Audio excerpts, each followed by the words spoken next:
with like a Stargate opening instead this time and not do a gateway pressure? You're not as heavily? I kind of like what he does. I think he just needs to plan a little bit more for the mid-game. Maybe go into those Blink Stalkers, maybe go into a bit of a later composition, which we have seen him do in the past. He did it great against BL. Well, guys, we'll find out. The winner of this goes on to face Terminator here in Group A of the Neighbor Star League.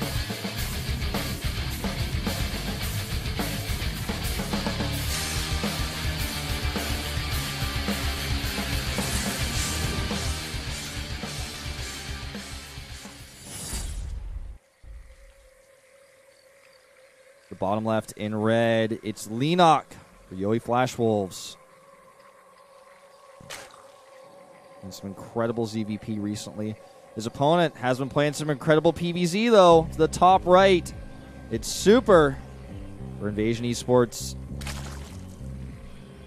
And, you know, playing some incredible pressure openings. Oh, we're looking at that goal base because Leenock loves to take the goal bases on this map. Yes. And I think Super might know this.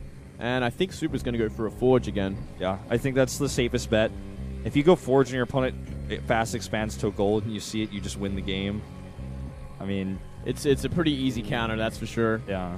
But maybe Leenock might not do it this game because, I mean, he has used it a lot recently. Yeah, he made his Overlord on 10. I freaked out for a second, thought he was 10 pulling. I saw his minerals get really high. But that's just going to be the way Leenock likes to open his Overlord. He's actually really interesting because he didn't extract a trick either. He just waited for 3 larvae, then made 3 drones. 13. It's very... Okay. Okay. That was weird. The timing was kind of strange. Just checks around for proxies. Gonna go... He's going to go for the gold? No? Maybe? Maybe? He's really being very careful if he's just going to take... He's scouting everywhere. He's going to go for his third base. Okay. So a bit of a wonky expansion. I think this is kind of throw Super off, give him a mind game that he might be expanding to a gold base. And it's going to make him like run across the map and scout. But really, Leenock's playing completely normal, just in a little different. And it's going to completely stop the Forge as well. Such a great mind game. Ooh, unless he was going to go for 2 hatch before pool, and then it's a mistake. Oh God! Then he's in such a bad spot. Scout. He should be going for a pool now. The Overlord does not. Oh, the Overlord does not see the Forge either just yet. Yeah, but he did put down that Nexus. Leenock is like super mind games right now. This is so risky as well. Super thinks that it's a second hatch. Yeah. After gold, but it's not, and he's gonna come and check the gold base. It's gonna be wrong. Well, he didn't even see that hatchery, man. He has no idea where the hatch is. Yeah, he thinks the hatch is at the gold. It's not. Wrong. And so, what a mind game from Leenock. Super's got to be really frustrated. Look at his face. He's like, oh, I could have just killed him with cannons. Yeah. I had it. I could have killed him. He's dead. He's so dead if Instead, we're going to see 2 hatch before pool against a Forge. A Forge looking for cannons, man. Looking to cannon rush. What a mind game. Watch his Leenock. face. Watch Super's face while he scouts this hatch. Guarantee you he's not going to be happy. Well, you can't see anything, but he's just probably like, damn it. Well, his face, you could see his face was a lot more intense when he scouted the gold base was empty. Yeah, you could tell he's not happy with the situation. Really smart play. I love it so much. Leenock definitely playing the opponent. Playing his match history. Yeah, playing his match history and playing Leenock's own match history against his opponent. Saying, you know, you're expecting that I might take the gold base. I do that from time to time on this map. And I'm going to take a fast throw, which I've never shown before. And then you're going to think it's the gold. You're going to be like, oh, 100% it's the gold. I'll cannon it. Super mind games. We don't even see this high-level mind game play very often. This is like mind games at... Well, we could see it all the time, just it goes right over our heads as well. Like, yeah. It's such a finicky thing, but Leenock's got this very clear sort of style, this gimmicky kind of style with gold bases that he can take full advantage of because everyone knows about it now because he's been using it recently. So I think it's absolutely perfect that he did this. I like it a lot. Well, the timing still works out just like double hatch before pool. Queens. He is so far ahead. And all he has to remember now is that, okay, Super likes to go for 3 gate timings with +1 on occasion. I just have to be ready. I must make my Roach Warren at around 6 minutes, 6 minutes 15, or have speed early enough. And looks like we do see Chrono being used on that. Yep, it is going to be nice and early once again. Just 3 gates, the +1, no 4th gate or anything more aggressive. Yeah, seeing speed links. Leenock sees the +1 being upgraded as well, so Let's wait and see if he's going to add a Roach Warren with this as well. Yeah, he didn't see how the chrono was being used on the Cyber Core because it's a bit too far away. But there we go. 6 minutes 20, Roach Warren. It should be more than enough. Just about the same time we saw it last game. Yeah. Gotta keep that. Cancel that. Yeah. Keep that alive. He canceled the last second to buy the most time as well. He's such a great player. Okay, this is a fast pylon. It's up right in time. This is going to line up really, really well for Super. Right when his gateways finish, his +1 finishes. You know, he's going to have all of this together as the pylon finishes to do that instant Stalker warp in. And, you know, without the Roach Worm being done just yet, these Stalkers can get some damage done here. A small window. We could see he gets surrounded right now. He's on creep. Creeps. Makes Zerglings faster than a Stalker. Almost. Could still possibly do it. Nope. Got to be careful. Does not want to commit too many Zerglings. Yeah, look, Mothership Core taking a lot of damage. Yeah, Queen damage is getting really intense here, down to 32 health. Super is playing frustrated, but he's going to get an Overlord for free. He might be able to get a second one, actually, if he notices it. Oh, he's got to be very careful. He cannot be losing Overlords like this. Going to put it over the edge. Oh my God. 6 HP. And now speed is done, and these Stalkers are going to get surrounded. Mothership Core coming for the recall. Close call there. Yeah, very close. Imagine if the Queens were just a little touch closer. He could have killed that Mothership Core. That would have been like game ending. Lose your Mothership Core, lose all your Stalkers. Ending, man. Leenock could have done anything from there. Well, now he's supply blocked. Super is. You know, he's not ahead in Harvesters like he normally is after this pressure. Twilight Cancel being added this time. Okay. A little bit different, Wolf. Yeah. I think he is going to try and go for that third base. Going to go into Blink Stalkers. Going to go into +2 eventually. Might even do like light, you know, economic saturation as third base +2/1 upgrade. Blink Stalker sort of aggressive attack. Yeah, funky way to do it for sure. He's definitely not in a comfortable position, and I feel like when you're in a situation like this, you might have to do something that's a bit weird and not, you know, an ideal timing attack. Well, I think it's certainly important that he does not do the same thing he's been doing in the last 2 games, and I kind of like this Blink Stalker mix-up. And Robotics just now finishing up here. Roach Speed and Burrow are about to be done for Leenock. We may just see him go Burrow movement again. That's something to consider, but for now, just pressuring across the map with these Roaches. He's got 17 on the map. Yeah, he is going completely complete aggression with this. He's making the Spire now as well, only on 4 gases for now.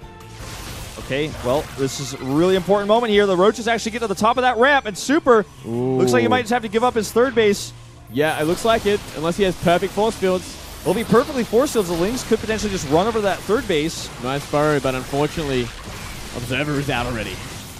Yeah, he actually doesn't get as much done here as I thought he would, but now he's going over that third. I think if he just goes for the cancel, maybe, just maybe. It's almost done. It's done now. The Nexus finishes. Ooh. So now it gets a little bit harder because it's such a good defensive position. Oh, he gets rid of a sentry even with those caught out.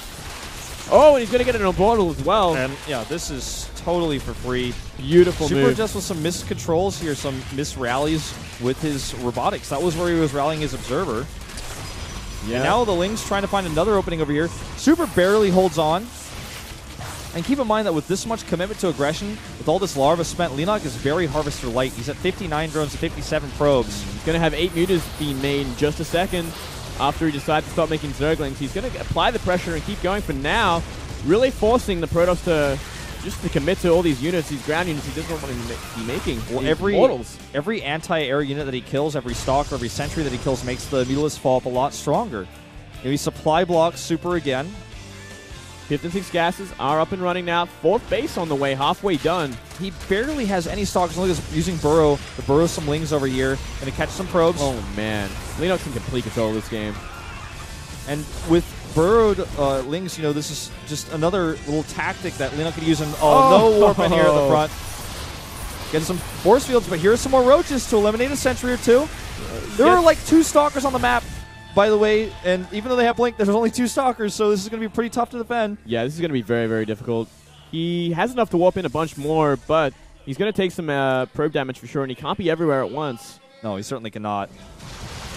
Oh boy, there's that Stalker warp, and actually one of the Stalkers gets targeted right away. Is he actually just going to fight these? He is. Like it. Not a bad choice. The Sentries are too slow to come back up here. Meanwhile, Roaches hit the third base, killing another cannon. He's got to be careful. Yeah, he's committing pretty hard to kill these Stalkers. But once they're gone, there's still no more anti-air coming up. He can kill the Mothership. And another Immortal gets picked off as well. Goodbye, Mothership, before it has enough energy for a cannon. Leenock is just picking him apart here. His super is... Against this kind of momentum, bit of a bad trade here. He's got to get his meters out just a little too much. Yeah, must have been microing some of his units in the middle of the map, maybe some roaches or something at that time. Such a hard sort of situation for Protoss to be in. Constantly on the back foot, defending everywhere. Here come a bunch of Lings, and with very few sentries left, he's just going to get in here on top of those Stalkers. Leenock needs to be careful not to overcommit here, though. Yeah, because I think he really needs to realize the upgrades. It's 2-1 Stalkers here. That is very, very difficult for just Ling Muta to handle front-on attacks. Like, they have to be very, very careful and very picky with their fights. He could be committing a lot more to harassment, to counterattacking, and I think I actually might almost give the advantage to Super at this point. The economies are even. That fourth base is empty. The upgrade advantage is by far in Super's favor. he kills a few pylons, he kills a few probes, but the worker count, 68 now to 59. It's good that Leenock has a macro hatch because that can allow him to get his drones back up pretty quickly. He's got a ton of larvae to utilize. He does still have 15 mobile mutalisks on the map. It's a lot of Zerglings coming across the map, but they are 0-0. And if there's just enough Zealots to kind of buffer for this, as well as force fields, he should be more than fine. Yes, and I'm actually surprised Leenock is going to commit to kill his cannon. Might cost him a mutalisk or two. Does lose just one. And double Stargates are done. He's got Phoenixes on the way. Now, Leenock knows those Stargates are there. He's still making mutalisks. Oh, there's no warp in this time. This is a lot of Lings to get into the main base. And again, nothing at the third base. Super not splitting his units up too well. It's costing him a lot of probes. 12 in total now with this little wave of harassment. And even some more at the natural here. Oh, this is so important. Getting those Zerglings in. He's still not even fully dealt with this yet. And there's Burrow, so Lings can hide and then come back later. But now, we really have to see Leenock transition. Now that he's seen 2 Stargates as well as these upgraded Stalkers, more than enough to really deal with these mutas. I wonder if he is actually going to transition. We do see Hydralisk Den as well as an Evolution Chamber being made. We do see the 7th and 8th gases have been finally saturated. You know what's cool about these Lings, too, is they can identify there's nothing in the main base. They're able to see that there's no Stalkers set up here, so these mutas can come in and now get on top of these Stargates. If he can get the pylon, that would be huge. Huge Ling run by over here to the third base yet again. Even though there's 2 cannons here, you just run past, gets that pylon like you were talking about, stopping Phoenix production. And the Phoenix control here has not been the best. He loses several of those. Finally going to be warded off. But this game has just been so back and forth. I like this counterattack. This could actually just get the hatchery with 2 Immortals there. If given enough time, he could just right-click it down. There is really nothing there to counter it. Starts the Anion Pulse Crystals. Meanwhile, Mulis are coming back.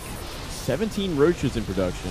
Now, Hydra's on the map as well. There's no Stalkers here to help defend this ground army, so... oh, man, I think Super made a huge mistake here, not right-clicking down that hatchery. Everything's going to get cleaned up, and he doesn't get the economy, he doesn't get the hatchery. Now big mistake. These Stalkers are out in an awkward spot as well, where they're trying to run back. Mulis coming to the main lead. Yeah, I don't know about the attack just in general. That was it was a bit messy. I mean, it was kind of necessary just to relieve the pressure, but he could have done a lot of damage with it. If he had a recall with it, I feel like it would have been amazing. Yeah. Without a recall, I mean, that's pretty expensive. It is. And also you see Leenock switching into Roaches because he knows that that ground army just got totally wiped. All there's left on this map is Stalkers. There's no Immortals. Phoenixes. Yeah. And now, Muta's painfully trying to fight Phoenix. And they're eventually all going to get wiped out. I think we really should have seen some Corruptors added in if he was going to commit to that many Mutalisks. Well, still, I mean, the Phoenix is not going to be too useful against this army. Let's see how good the Blink Stalker micro of Super is. Zealots at the front here to tank a little bit for those. This is just a ton of burst damage in this entire ranged ground army here. Doesn't want to fight into the cannons, but if he can wedge himself in between these 2 bases, might be able to catch some reinforcements. It's still so hard because the upgrade advantage is so large. For Supers, it's going to be a messy fight regardless. Stalkers are going to be pretty effective, and with these Phoenix kind of lifting up the Hydras, maybe he can hold on. Now let's see. Hydras at the back, starting to have no more tanks with those Roaches falling down. I'm sorry, did I say maybe? I mean definitely hold on. Yeah, a lot of probes going down here still, though. Leenock has this advantage of keeping Super on the defensive, taking away his mining, trading for Stalkers here. You know, Super has to sit back and defend. Leenock is on 4 bases. He has a much better Harvester count. But the concern is that he just made a bunch more Hydras. And there are Colossi on the map now. There are Colossi. It's about to be 2. Range still a way away, but even with these Stalkers, it's such a big problem because these Stalkers can go toe-to-toe currently. With these upgrades, we just saw that fight. There was more than enough Stalkers to deal with that Roach Hydra composition. Leenock just has to keep Super back. He has to keep him on the defensive. Super is taking a 4th base. This has been actually quite a great game, just in the sense that it's been so back and forth, and we've seen players make great decisions to get themselves back into the game time and time again. We've seen massive advantages, turned, swung completely upside down. Some great mind games, yeah, and a lot of aggression. And I think now we are seeing Leenock go for Vipers with this Roach Hydra composition, which I think is definitely the next step. But it's going to be a hard fight considering the ball we have from Super now. There's so many Blink Stalkers. Zoning out those Vipers isn't going to be too terribly difficult with this. The Vipers are going to have to engage, I feel, before there's too many Colossi, because if you can pick off 1 or 2 and it's 3 Colossi, that's one thing. But Roach is going to be careful. If he fights with when there's 4 Colossi with range, for example, it's a different story. And like you said, these Roaches getting a bit too close to this Protoss army. Yeah, they're getting mashed. But we do see the max from Leenock. He is maxed out. He's up 70 supply. We do have 3 Vipers on the way as well. Yeah, those Vipers are key. Without them, this Protoss army could still do a lot of work with 3 Colossi, soon to be 4 with range and the better upgrades. So let's watch this this next moment closely, because this actually could be the moment that decides the game. If Super takes a good fight, has a 4th base up, it's very difficult for Leenock to transition. But if he loses all of his Colossi, Leenock just moves across the map and kills him. Yeah, Super really has to be careful here. He's got to put down some perfect force fields, be ready to get rid of these Vipers. But no, he doesn't have 1 abduct, 2 abduct, 3 abduct. That's it. Doesn't have enough force fields. His Sentry Warpins are a bit late, and he gets crushed here. The Stalkers at the back are going to be overwhelmed by the flood of Hydralisks that come through. There's 1 more Colossus, and these Stalkers are holding on for now. He has to just move back and wait for the Remax units to actually spawn. Zealots being warped in to try to defend Roaches that are actually killing all of the mining at the natural right now for Super. Yeah, 25 more Roaches on the way as well. Should be more than enough to help clean this up. Once there's no more Colossi, super easy to just win with Roach Hydra against this comp. Especially if you drop some Blinding Clouds as well. Against Blink Stalkers, there's just absolutely nothing they can do. He's getting +3. And look at his bank. I think he's actually going to maybe... Leenock, he cannot overcommit too much there. Like, he does like to take these scrappy fights. I think he's going to just do a meterless switch after this, because he's building +3 for air. Well, there we go. That should be it. That should be more than enough damage, especially with that last Colossi going down. He can deal with this 4th base, which would also put the nail in the coffin. But GG, really well played. Fantastic game from Leenock and Super, man. A scrappy game, back and forth. Very scrappy. The whole series really was kind of like that. The only one that looked like it was pretty dominant was game 1, but the second and third games were really, really back and forth. Man, exciting game. So much aggression. Well, it is going to be Leenock that moves on to face Terminator, and guess what? Leenock's playing the same matchup now. Yeah. Well, Terminator got a good look at what was going to be happening, and Leenock definitely known for his ZVP. All the VODs are out there, man, of him winning. So you know what's rough? Yeah. You know what's rough for Super? Now he has to play against Fantasy, who is playing the same matchup that he just played as well. Yeah. And it's a matchup that we were talking about earlier. He probably prepared for the most, because there were much higher chances that he would play it, because he's got 2 Prolosses in the group. Exactly. Not a very comfortable place to be right now for Super, as he's 1 best of 3 away from getting knocked out of the group. Pretty intense, man. Pretty intense. Really great series, though. I definitely would recommend that. Even though a lot of mistakes from both players, it just goes to show how much pressure they were both putting on each other to force these sorts of mistakes, to kind of just fluster each other. Oh, I just absolutely love that mind game in Game 3 with Leenock expanding at the 3rd base instead of the goal, just completely throwing Super off. Getting 2 hatcheries before pool against a Forge Fast expand like that. Fantastic. Yeah, absolutely fantastic. Well, guys, before we go into our winners match, decide the first player to advance to the round of 8, we are going to have a short, little small commercial break. So tell your friends, spread the word, spread that stream link, and we'll see you guys in just a few.